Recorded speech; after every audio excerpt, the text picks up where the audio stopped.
Pertama kalinya, Federasi Olahraga Karate-Do Indonesia Sumatera Selatan akan menggelar kejuaraan daerah secara virtual. Gelaran kejurda terpaksa dilakukan virtual karena masih dalam masa pandemi COVID-19. Forky Sumsel harus tetap menggelar kejurda untuk menguji kemampuan karateka-nya yang berlatih 1 tahun terakhir.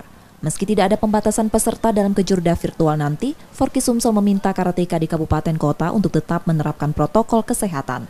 Kejurda juga sebagai sarana menjaring karateka di Sumatera Selatan. Satu harapan bahwa selama 1 tahun penuh mereka latihan di rumah, tidak adanya tempat untuk mengukur standarisasi mereka latihan. Nah, kejurda ini tempatnya. Tapi kita akan buat secara virtual agar seluruh protokol kesehatan yang sudah ditetapkan oleh pemerintah tidak kita langgar, tapi kegiatan olahraga tetap berjalan. Kejurda nanti hanya akan menggelar 1 nomor, yakni kata. Nur Muhammad, Kompas TV Palembang, Sumatera Selatan.